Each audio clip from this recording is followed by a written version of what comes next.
our typical molecule that my professor uses for this chapter. And what that's going to be is a 1-methyl cyclohex 1-ene, because that shows us what happens when there's a substituent and a double bond. And what we're going to be adding is mercury acetate, which is HgOAC2. Also water. You could also see THF, but it doesn't matter whether you have water or THF, because the important crucial part is that it's just a polar solvent. The second thing that we're going to add is sodium borohydrate, which is NaBH4. And what's going to happen is that the pi electrons that are in that double bond are going to attack the Hg. And the Hg is doubly bonded to OAC, two OAC molecules. So when the pi electrons attack that, it's going to attack the mercury directly, which causes one of these, one of these OAC molecules to leave. And it takes its electrons with it.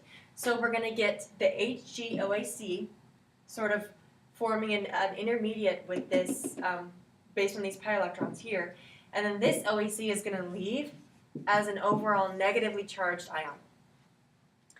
So our intermediate step that we have is our methyl group. It's going to be a partial bond at what we call a mercurinium ion, with which means that it's partially bonded. So the dots denote a partial bond. And that means that the electrons are sort of hanging out together, but they're not forming a complete bond. They're not sharing absolutely. So that's what that denotes. So the reason that they can't bond completely is because mercury is already bonded to one OAC. It's impossible for it to bond to 2 carbons in addition to that one bond that it already has. So that's why it forms that partial bond there, that mercurinium ion intermediate. So then what's going to happen is, remember what else we have in solution. We still have water in solution, so that water is going to zoom in. I'll actually draw this here. OH2 down here. This strongly electronegative oxygen on the end of this water molecule is going to be attracted, it's going to attack that carbon right there. The reason it attacks that carbon instead of this carbon is because of the carbocation. So there's a carbocation here that's bouncing back and forth between these 2 carbons, but it's spending most of its time at this carbon. Due to Markovnikov's rule, it's more stable here at the more substituted tertiary carbon than it is up here at the secondary carbon. So that's why the OH2 attacks there, the water attacks there. So our next step that we're going to see is we're going to see the water molecule bonded here. Hopefully you can see that. Move that over. Perfect. And then we still have our methyl. And then the HgOAC is bonded singly up here. All right? So what else do we still have in solution? We still have this OAC negative ion in solution.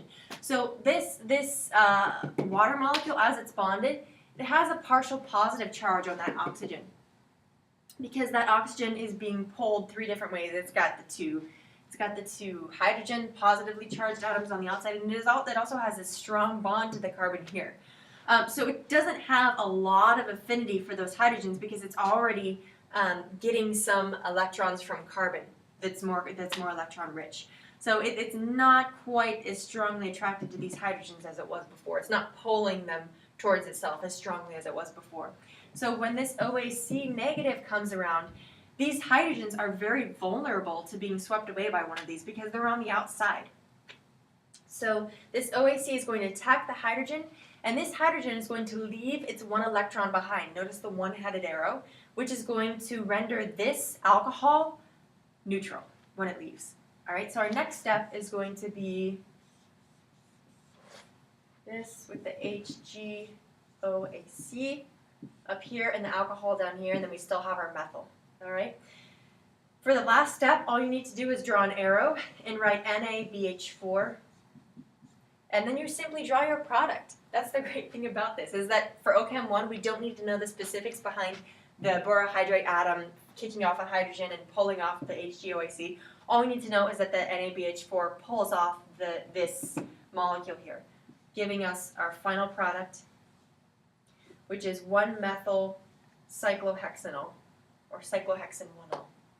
All right? So that's your general, broad, overall, very broad definition. I kind of walked you through oxymercuration a little bit. Again, talk to your TA if you can, talk to your professor, go over your notes again. But there's a brief introduction.